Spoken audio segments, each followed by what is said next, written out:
Dr. King's I Have a Dream speech, Nobel Peace Prize lecture and letter from the Birmingham jail are among the most revered orations and writings in English language. His accomplishments are now taught to American children of all races, and his teachings are studied by scholars and students worldwide. He is the only non-president to have a national holiday dedicated in his honor, and is the only non-president memorialized on Great Mall and the nation's capital. He is memorialized in hundreds of statues, parks, streets, churches, and other public facilities around the world as leaders whose teachings are increasingly relevant to the progress of humankind. Dr. Martin Luther King gave his famous I Have a Dream speech on August 28, 1963 at the Lincoln Memorial in Washington, D.C. during the massive March on Washington for Jobs and Freedom. With over 200,000 demonstrators from all walks of life and racial backgrounds participating in the March on Washington was aimed at the rights to vote, federal works program, and the integrated education, better housing, and better employment opportunities. I will now read one of the most significant addresses in all American history, I Have a Dream speech.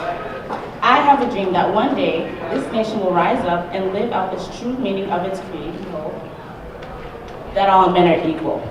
I have a dream that one day on the red hills of Georgia, of the former slaves and the sons of former slave owners will be able to sit down together at the table of brotherhood. I have a dream that one day even the state of Mississippi, a state of sweltering with the heat of injustice,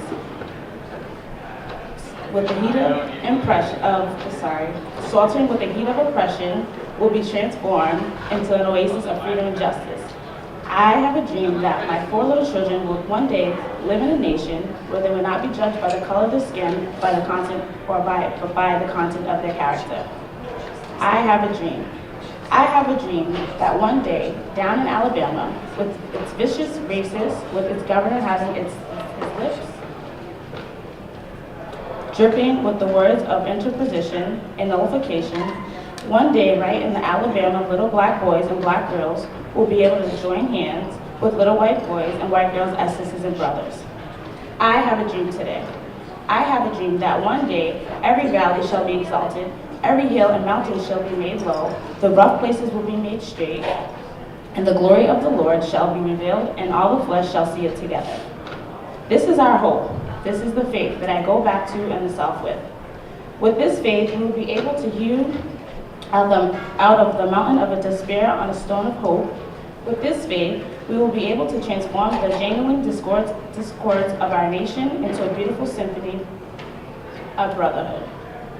With this faith, we will be able to work together, to pray together, to struggle together, to go to jail together, to stand up for freedom together, knowing that we will be all free one day.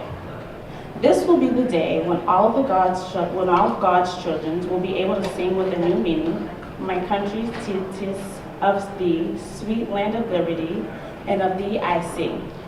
Land where my fathers died, land of the pilgrim's pride, from every mountainside, let freedom ring. And if this is America, is to be great nations, this must become true. So let freedom ring. From the prodigious hilltops of New Hampshire, let freedom ring.